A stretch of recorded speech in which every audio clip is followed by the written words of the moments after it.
Good morning, everyone, and welcome to the webinar. This is Joanna Lalikas with NC State University. I'll be moderating in the background today for the most part. We've got Dave Lamy from Clemson University on with us today. He'll be talking about community and economic impact potential of local food systems.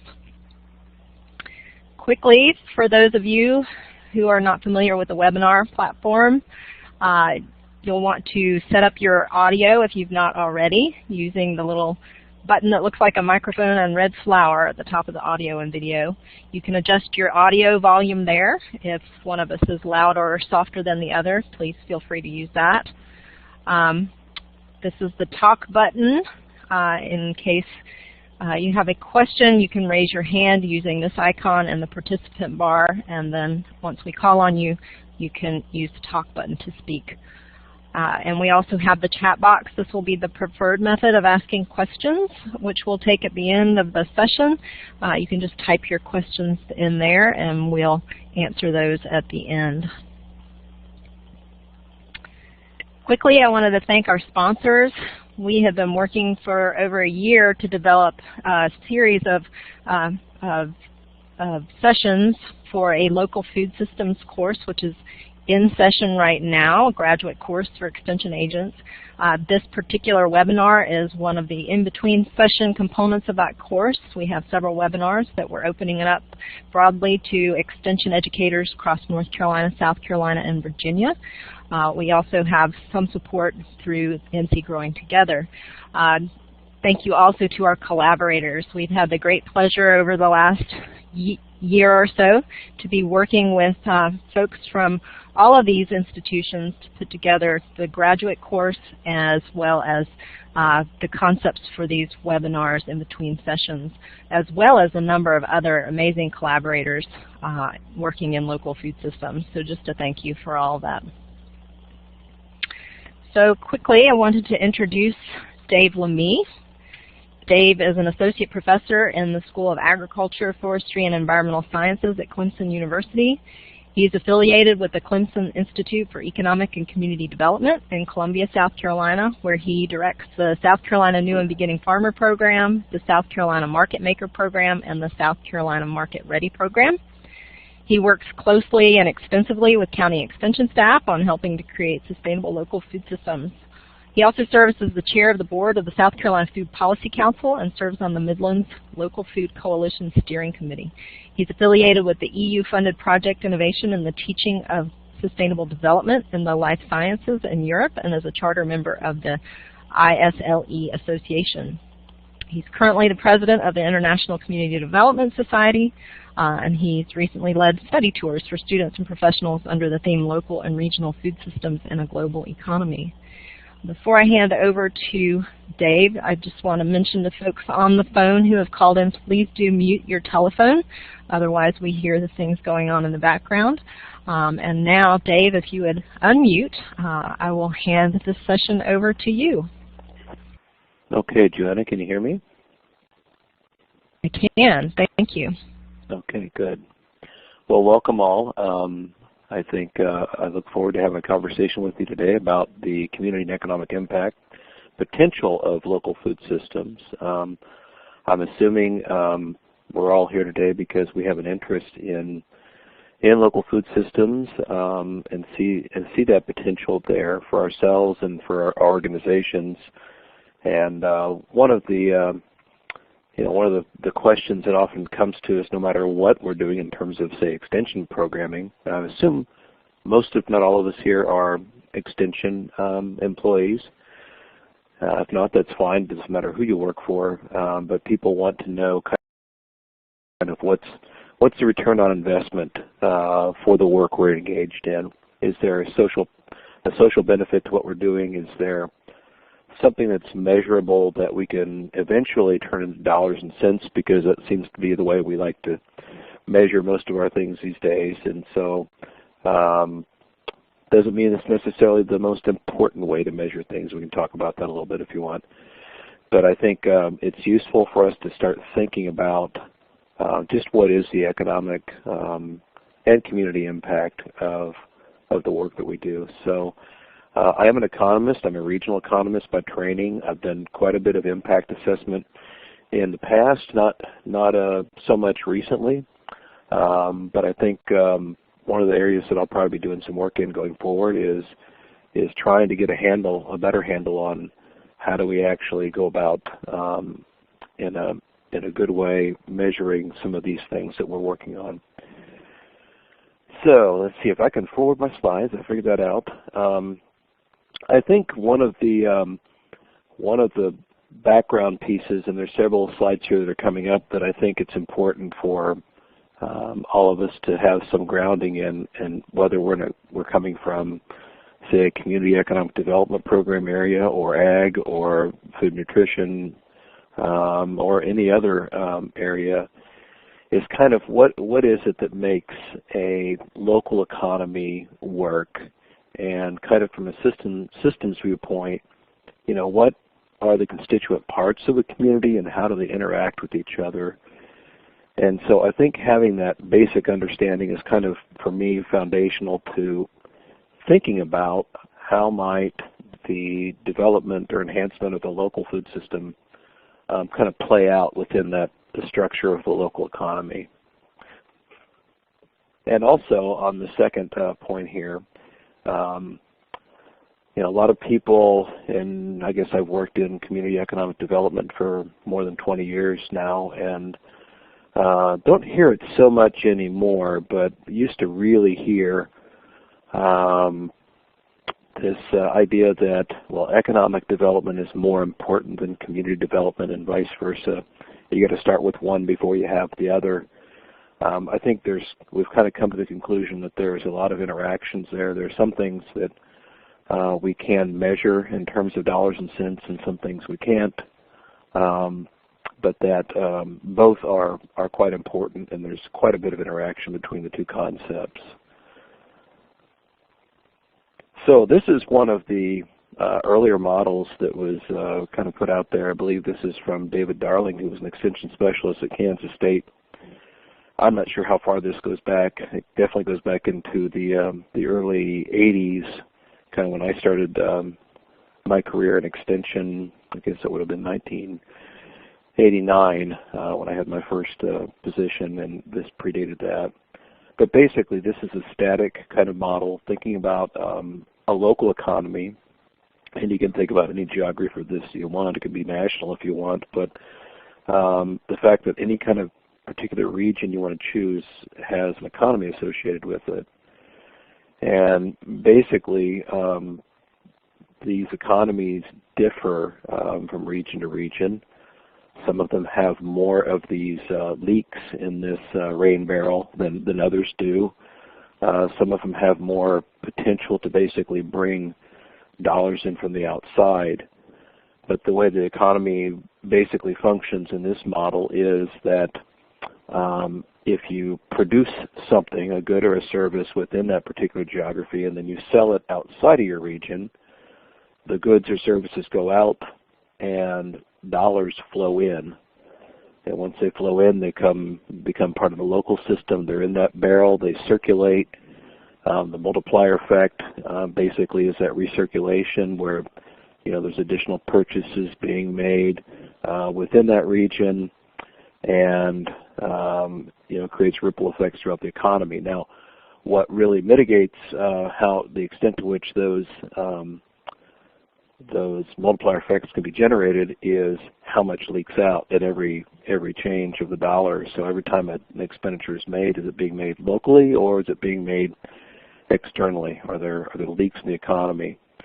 And sometimes it depends on what size your region is to a large degree, how contained that economy can be unto itself, because not every region can produce everything that the people who live in that region desire, and so they have to go outside for imports.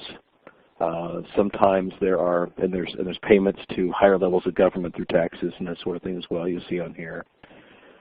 Sometimes there's things that we consume as imports that we don't necessarily have to be consuming as imports. We could be producing them ourselves. And this model, kind of recognizes that as well in this leakages of consumption dollars here. There's some other leakages in here that we all know very well. The whole brain drain effect, the high school graduates part there on the right, people that we educate and send away, and they never come back. Estate settlements of land that gets broken into smaller parcels and that sort of thing, and the ownership of that transfers to outside the region. There are issues there with that as well, where wealth goes outside the economy. And then inefficiencies, I guess, mentioned there as well. So it's an old model. I think it's a very potentially useful way to think about, and a very simplistic way to use in your educational programs or whatever, working with other people to think about the basics. So this is just a list again of those leaks in the barrel that can generate issues for a community, and also provide some way to be thinking about opportunities for plugging those leaks. This is a list of economic development strategies that has kind of borne the test of time. It came from Glenn Pulver, and Ron Schaefer was also involved in this. They both passed on. They were at the University of Wisconsin. They were community economics professors up there, extension specialists who really, within the Wisconsin system up there and nationally, really helped set the stage for a lot of extension work in this area.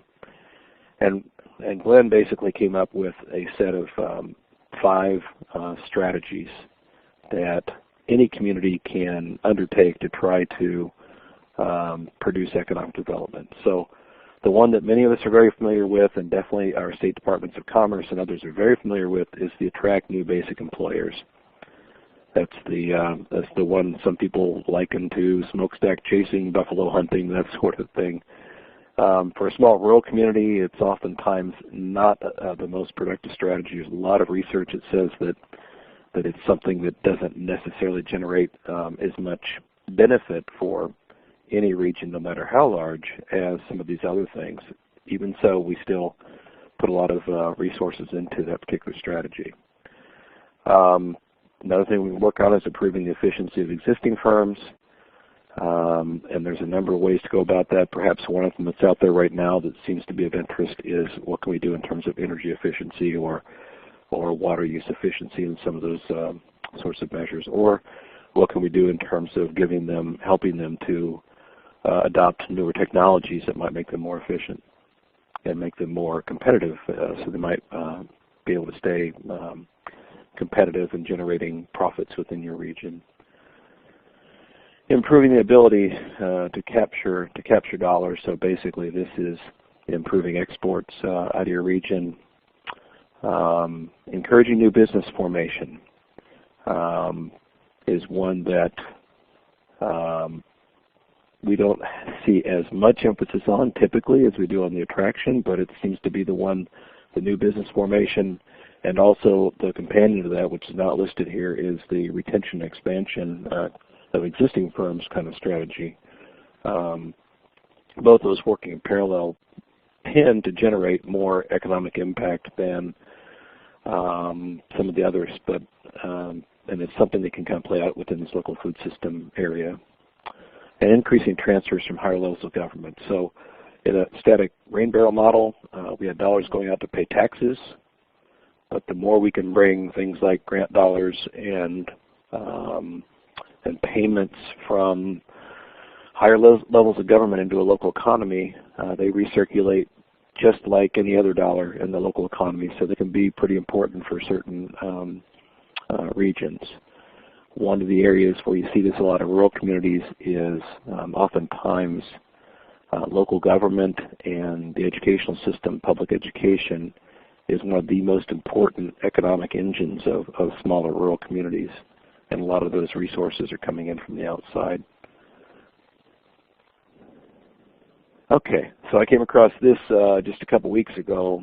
Michael Wilcox at Purdue. I just stole his slide and put it in here so you could take a look at another model where he was speaking about entrepreneurship, and this is a small business development piece. And I think a lot of this is very relevant to our local food system development work, because we're I often refer to them as kind of food system entrepreneurs. And in many cases, I think they kind of fit the bill. Not in all cases, but oftentimes so. And meaning that there's quite a bit of innovation and creativity involved in their work, and oftentimes that has spillovers into potentially other parts of the community. But this is kind of a three-legged stool. He's talking about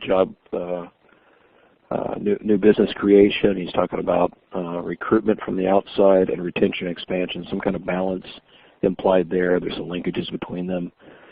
And they're all resting on the environment, and there I believe he means about the natural environment. And basically that's the foundational piece. If we destroy that, then we can topple the whole system.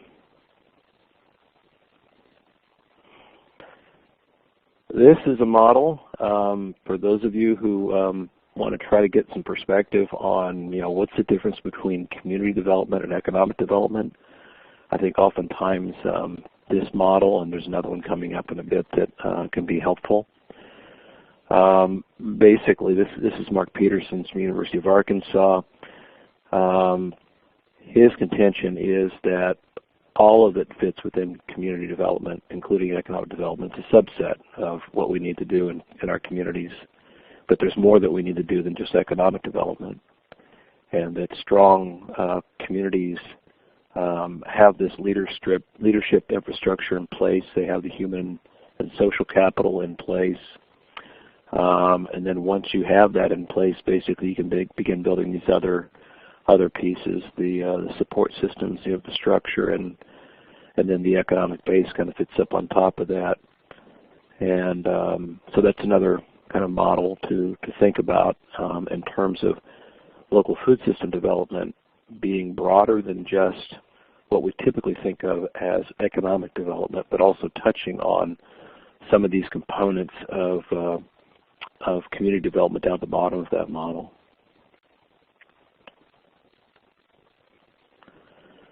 And this is David Darling from Kansas State, 2004. I think this is probably, he retired around that time probably, so it's probably one of the last things he put together. And in this is a similar kind of model to what Mark Peterson put together, but you can tell it really implies in what he saw as priority.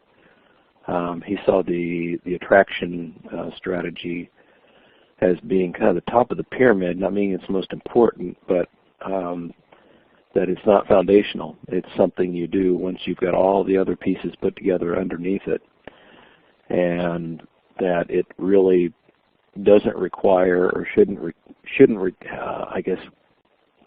require as much attention as some of the other things.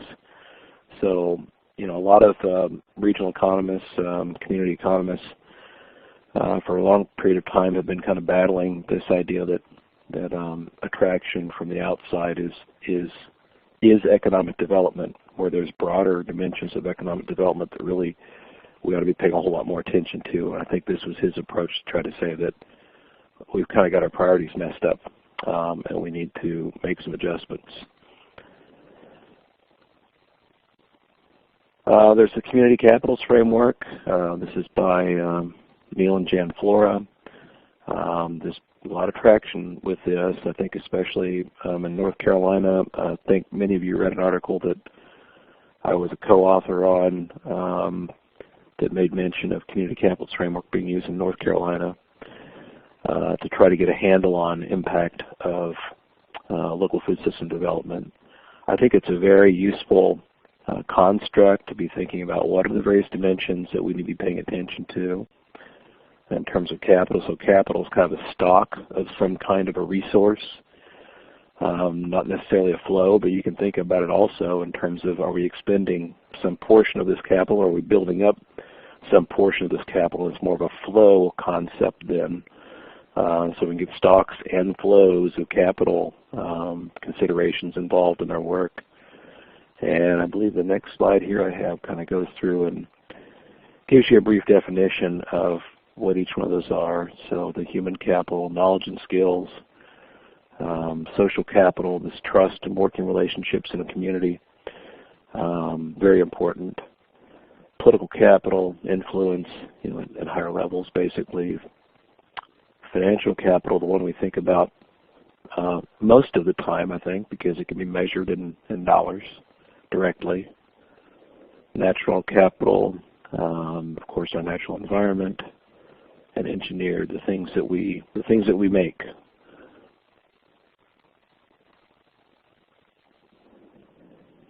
So, I don't want to spend a whole lot of time telling you specifically how to go about doing economic impact analysis, for example. This is really to be kind of an introduction to some broader concepts to be considering, and I will point you to, I don't think I have it here in the article, but or in the PowerPoint, but there's a fairly recent article that came out.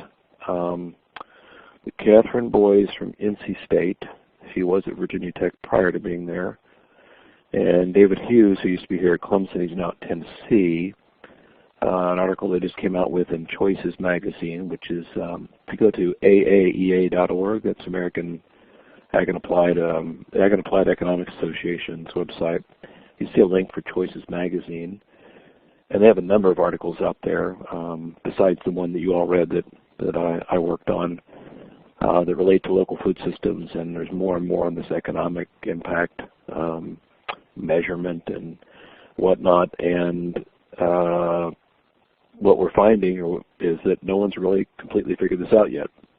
We don't necessarily have the data. We don't necessarily have the methods for doing this in a really precise way, but there's a lot of people working on it right now, trying to figure this out.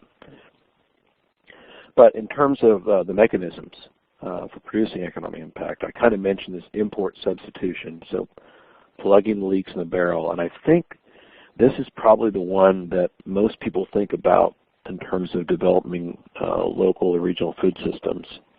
Kind of identification of what are those long supply chain interactions that are occurring right now that are bringing food into a community from great distances. The whole food miles argument kind of centers on this, and reducing those food miles and trying to basically substitute tomato that might have been grown in California with one that might have been grown in North Carolina or Virginia or South Carolina, those sorts of notions. And yes, that can be a mechanism for sure for plugging the leaks in the barrel, helping dollars to circulate more, and basically not allowing, reducing the imports and doing more for generating the local economy. So that's one area.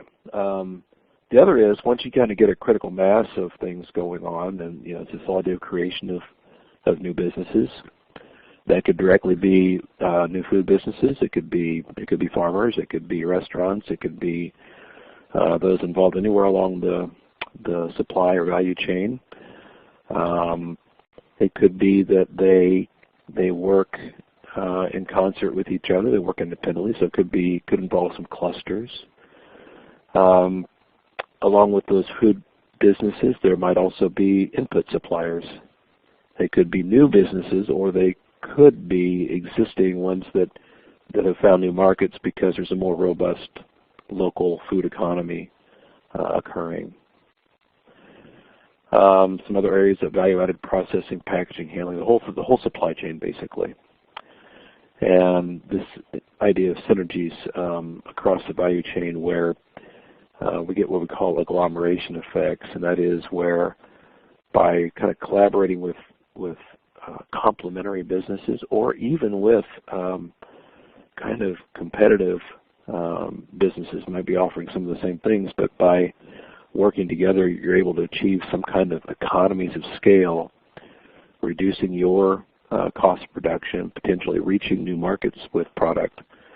In each one of those cases, there can be additional economic impacts that accrue. So some of our efforts to help develop market structures, to bring people together into various kinds of organizations, food policy councils, growers groups, that sort of thing, where people find each other and begin to collaborate in ways that makes good business sense to them, can also generate economic impact. this idea of an enhanced entrepreneurial climate. I think many of us who work with these small businesses that are working in the local regional food system domain find that many of them are quite creative, and they kind of create a different atmosphere within a community, perhaps, a more entrepreneurial kind of atmosphere, and that can, I guess, help our support organizations within any given community to maybe come alive a bit more and help not just the food system players, but perhaps other businesses in the community too, other small businesses. So I think there's a lot to be said about that. We don't necessarily have good estimates of how much that's worth or anything, but it's an area that's ripe for research. Another area, another mechanism that I think some of us point to is this amenity base of any community to attract other businesses, residents, or tourists. The idea of the culinary tourist is alive and well. I think probably many of us right here on this seminar, as we travel across the country, you may travel with a cooler in the back of your car because you don't quite know what you're ever going to run across that might be interesting to bring back home. So it could be food that's prepared and you consume there in the community, or it could be something you bring back home with you. But in any case, it represents some economic impact potential. So that's the tourist piece, but also it could be that having this robust local food system is important to particular types of creative economy businesses. When they're making location decisions, that may be an indicator they begin to look for because it helps them to attract creative employees. It's just part of the cultural mix locally. And sustaining local residents as they're making, either you're attracting new people or as people trying to make decisions about whether they're going to leave and go somewhere else, having some of these amenities in place may be beneficial. Again, we don't necessarily have good research on this, but it's just an area where we think that it's a mechanism where potential economic impact could accrue.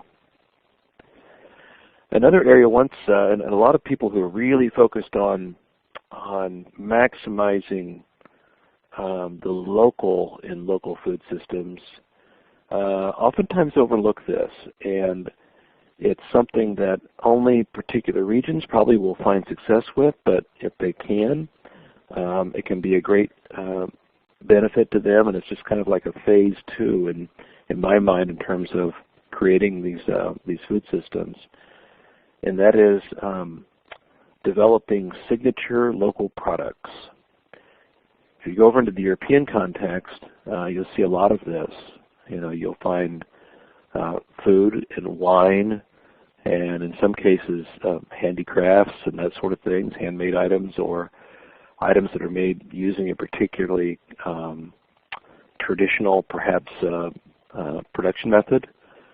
The government has, at the EU level and the French level, for example, Italy has a similar structure. A lot of countries in the EU do, where you've got geographic indications of origin that are affixed to these products, and you've got legal protections to allow you to basically identify, develop, and market a product using something like the AOC or AOP, if you're familiar with those. And others can't come in and claim that their product that was produced somewhere else is the same as yours. So it requires you to have a high-quality local product that's marketable outside, but I think in some regions we can do that. And again, that then becomes an export item which brings brand new dollars into the economy. It's not just about recirculating existing dollars.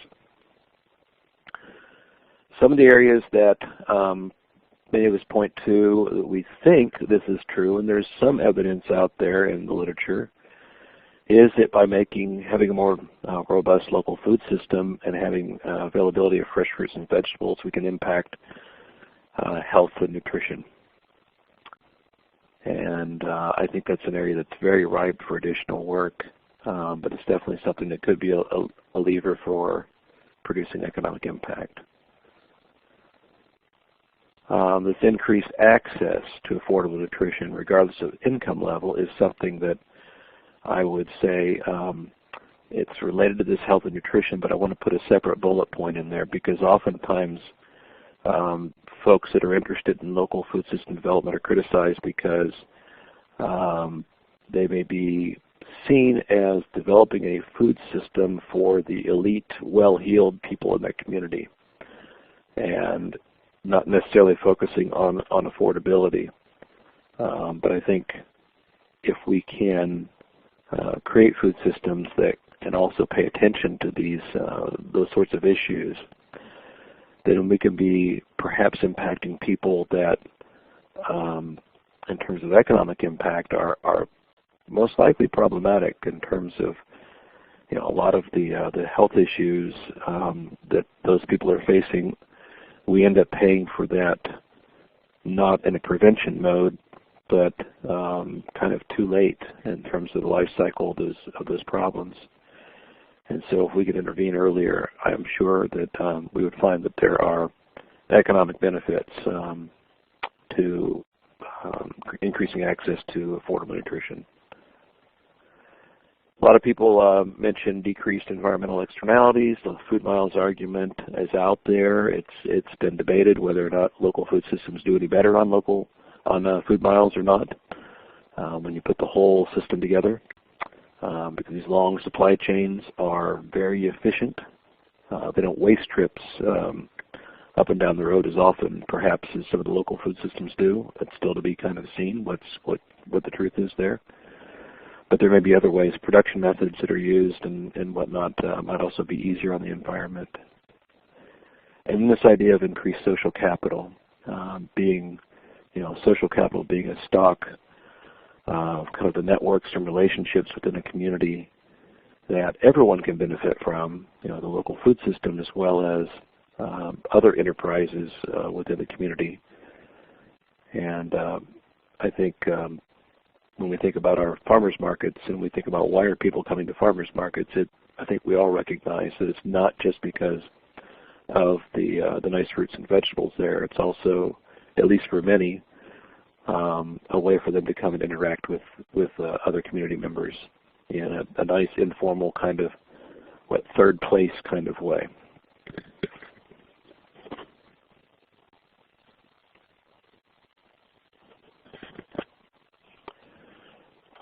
Okay, so I started kind of getting into some of the other areas where there might be some impact that might not be direct economic impact in the way we typically think about it, where we would say measure. We call these contribution studies in economic impact assessment, where we would study, would identify, say, a business or a sector.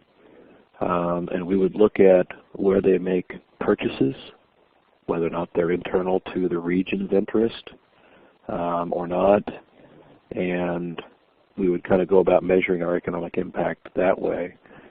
I think there's a lot of other areas that are maybe more difficult for us to measure, but nonetheless, they're probably actually areas where we would find eventually more impact. And I think in a later slide here, I'll bring up a couple issues there in terms of the traditional ways of measuring economic impact that might kind of lead us to the conclusion ultimately that there's not really a lot of economic impact potential if we measure things the way we kind of always have.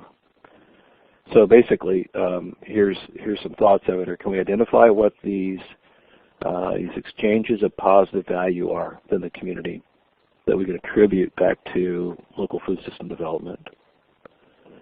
So we developed some kind of a model to characterize what this looks like. What are I'm thinking logic model, or maybe some other ways to do this, but basically, how does some aspect of a local food system relate to other components of the community? I think a logic model is a fairly decent way to start thinking about that. And then can we create metrics that clearly identifies and measures them? Is there existing data? Are we going to have to create new? How expensive is that going to be? Because we probably would like to track these things over time if we could.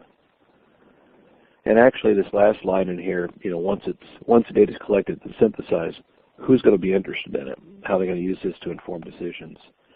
Perhaps that bullet point ought to be at the top of the list. If we're going to generate data, then we really ought to know what the purpose for it will be, and we should know how people are going to use it. Are there some key decisions that can be made in the community that might, say, enhance a local food system? If there are, and this data is going to be helpful, then perhaps we can kind of do the cost benefit on that to see if it's worthwhile going about and collecting it. Okay, so I'm going to lay out real quickly here kind of the standard economic impact assessment approach, so you can kind of see where there might be some shortcomings in this. There's some strengths, but there might be some shortcomings in this unless we go about doing things a little bit differently. So basically what happens is, in any of these, is the region is defined. It's the economic impact of sector A, B, or C on region X. And that region can be very small. Oftentimes it's kind of determined by what kind of data is available.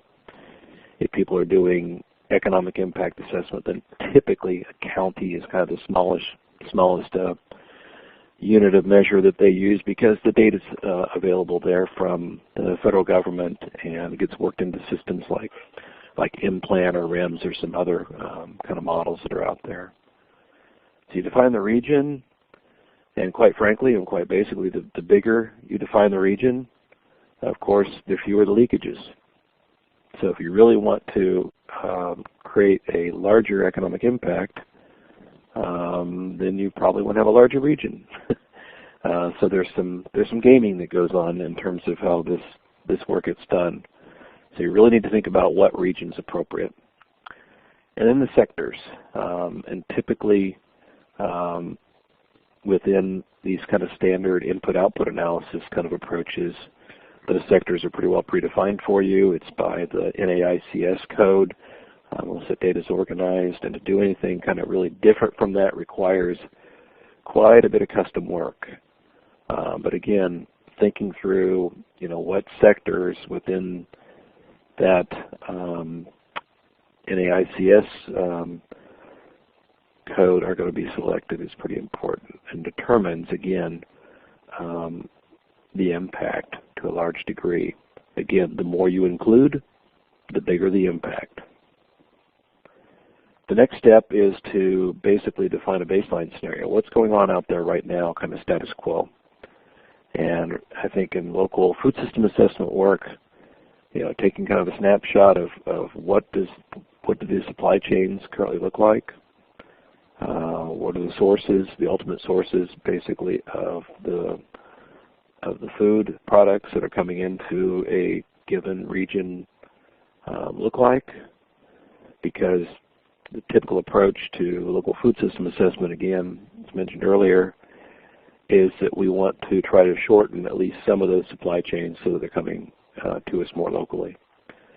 So define that baseline scenario of what's currently going on, and define the change scenario, or kind of like, what do you ultimately want it to look like?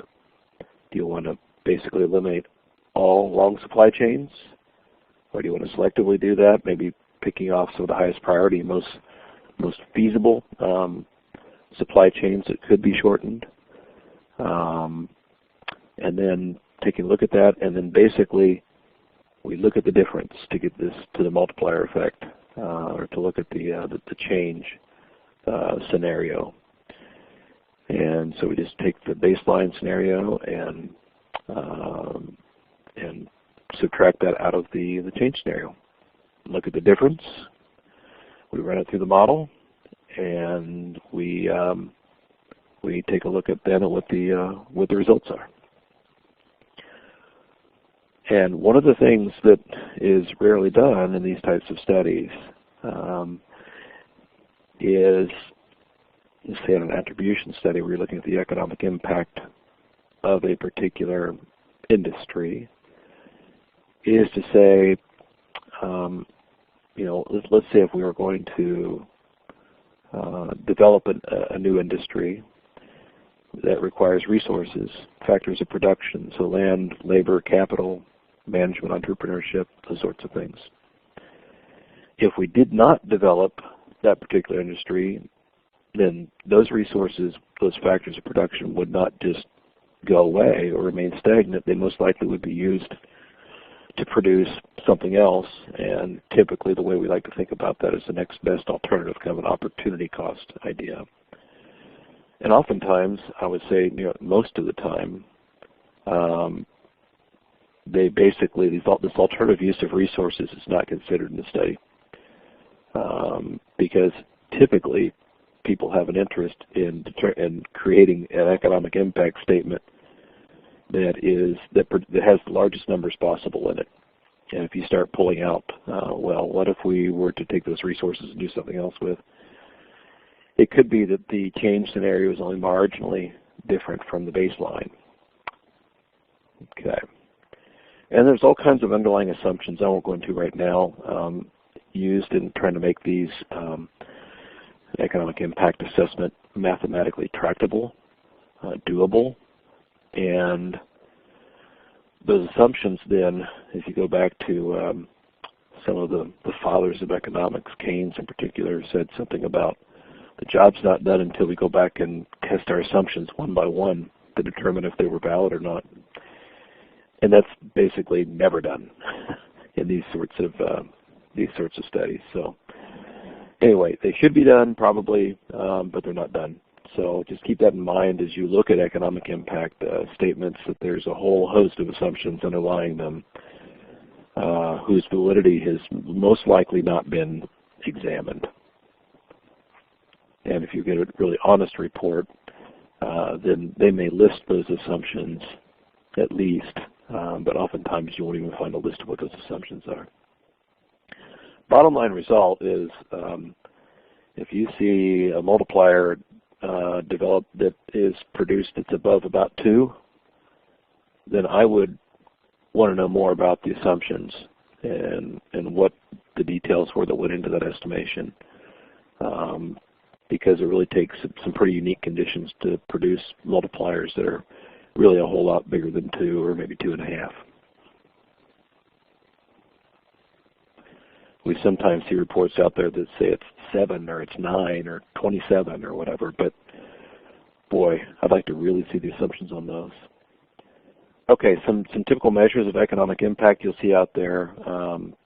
There's the direct, indirect, and induced effects, and if you want to get into the details of what those are, I can point you to some references, but basically the direct effect is basically when you add up kind of what is the, say, total sales from the local food system, and just stop right there without considering any kind of multiplier effect at all. The indirect is when you include basically the purchases within the region and capture that part of the multiplier effect, so the dollars that circulate within the local economy for making local purchases until it kind of bleeds out through that leakage that we talked about before, the leaky barrel idea. And then induced effects are really what comes from wage earners, employees, that sort of thing, basically earning a wage and respending those dollars locally as well. And again, if you're looking for a larger rather than smaller economic impact, then they will include the whole kit and caboodle. They'll include the direct, indirect, and induced effects typically in those kind of studies. But you just want to make sure that you're comparing, say, apples to oranges in one study to the next. They're including all of that. So other concepts out there, are output of the sector. So that's, basically the total dollar sales and that sort of thing. The incomes that might be generated. I guess I didn't list employment in there, but there's employment measures as well. And then value added. So value added is like taking the total output and subtracting off the purchases that were made, so you can really see how much value was created in the region and dollar value. because of the activity. So some important considerations. I've kind of laid out, maybe I've been a little bit cynical perhaps, I don't know, in some of my thinking here about economic impact studies because there's a lot of assumptions that go into them, and oftentimes those assumptions are not made transparent, and oftentimes it's kind of treated like a black box. If you really want to, you can try to collect that information from whoever did the work. But one of the things that I've found is you need to consider who's paid for the study and what are their goals. Because oftentimes, as the analyst is making decisions about those assumptions, they can be influenced by who's paying the bill. So how transparent are the methods? Can they explain the assumptions? Or do they avoid these when you're asking about them? And ultimately, if it's really an important decision that might be being impacted, say involving a large investment, for example, and they're putting a lot of weight on the economic impact estimate, then I think asking whether or not these results could be replicated either by the same analyst or by someone else might be a beneficial question to ask, because if they can't be, that means that there's been a lot of kind of manipulation perhaps of the assumptions and they haven't necessarily been well documented.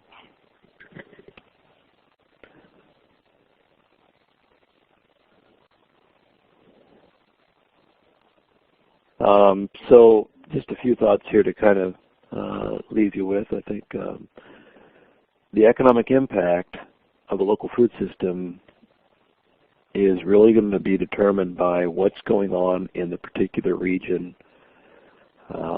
If there currently is, if it's a food desert, and you create a local food system to address that issue, making food available that was not being provided by any other means, then really the baseline scenario is kind of a blank slate, and whatever you do in that particular environment really kind of counts in a significant way. If it's an area that's already well served or pretty well served, then of course you wouldn't expect the local food system development project perhaps to show as great an impact, because the baseline was already fairly robust. So it really depends upon market conditions, what's going on locally in terms of consumers and what it is they're willing and able to purchase, either with their own resources or with those that might be spent on their behalf by government or by philanthropy or whatever. The production conditions, what can be grown successfully there and brought to market. And then the policy environment, I think as well, something to think about.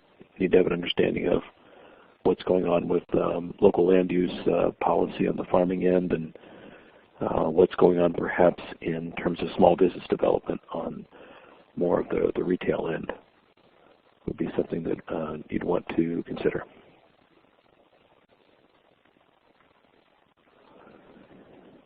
So here's some final thoughts then. This local food system development is not a bullet, or it's not a panacea, not a silver bullet.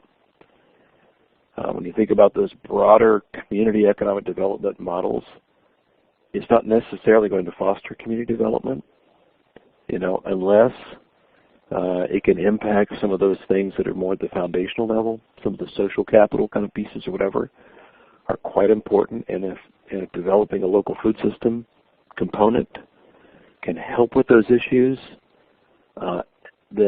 and if we can measure those, then I think there's a lot of benefit there that we could capture. Local food system development really requires transdisciplinary, multi-sectoral approaches. So in terms of our academic institutions, it requires that there's some social capital going on between our units, people with different areas of expertise working nicely together. Requires that. And I think within the extension context, it requires kind of cross-program collaboration. Ag, community economic development, family nutrition, youth, all of them requires that sort of thing. And we don't often have structures to help us do this and, effectively. And so I think because rewards basically go back to our program structures. So I think there's work that needs to be done within Extension to create some innovative ways for us to come together. Economic impact is important, but it's not everything. But to the degree that we can, we need to find ways to translate these non-economic outcomes into economic terms, at least to begin to try to get a handle on them, so that as we're discussing our activities and the benefit of them and kind of cost-benefit analysis of those, we're justifying what we're doing. Communities that are already kind of got their act together are more likely to be successful with local food system development efforts. It's just going to be easier to work with communities that are working well together, that have some social capital content. They don't necessarily need to be the most wealthy communities. Wealth probably helps, depends on what you're trying to achieve. But so long as they're working together, I think it makes our job a lot easier as Extension staff. And this idea of creating a local food system to serve the interests of higher income elites or low income folk, both of those have inherent values considerations that we ought to think about. Who is it that we're really trying to help, and for what reasons have we chosen those audiences to serve? What actions can a region take to foster local food system development? And I tell you, the NC State actually has kind of a toolkit coming out that a lot of these things are mentioned in, and I would point you in that direction. Maybe Joanna can put that link up there too, if it's available. So this idea of starting with asset identification and mapping those out in a community, a lot of us I think are already engaged in some of that. Strategic visioning and planning around food systems, stakeholder organizing, this idea of maybe organizing around food sheds, which I saw one at a meeting, I guess, where was it? At Asheville, I believe. I can't remember the meeting now. But someone put up a watershed map, and we all kind of agreed that, yeah, it kind of looks like food sheds generally. But this idea of food sheds and organizing around them may or may not be a region that people are used to collaborating across, and so there may be some challenges there. Identifying bottlenecks and gaps within the system, trying to access state and federal resources to bear on these issues. I think we can have a role there. The community can have a role there. And then, communities do this for other things, for water systems, transportation systems, and that sort of thing. They have capital investment plans. Sometimes those things are timed according to kind of revenue goals and that sort of thing in the community. But why not work with our local governments and planning folks to get some food system infrastructure kind of projects out there included in those, so that we're timing food system development along with everything else in the community. And that's all I have for the day. So if there are any questions out there that we could address, I'd be willing to take those. Great. Dave, thank you so much. That was very interesting and informative. I did just paste the toolkit link, which is what I believe you were referencing, into the chat box. And that is something Becky Bowen has been spearheading. So folks, if you have questions, we're a small enough group here. If you want to raise your hand and turn on your microphone, I can call on you and you can turn on your microphone and ask your questions of Dave. Does anybody have a question?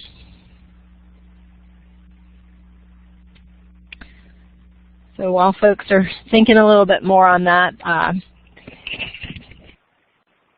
Dave, you talked a bit about the multiplier effects, and you gave a really good background on interpreting those and that type of thing. And I know that some folks in our course have asked for information on how to use those, or if you should or shouldn't use those.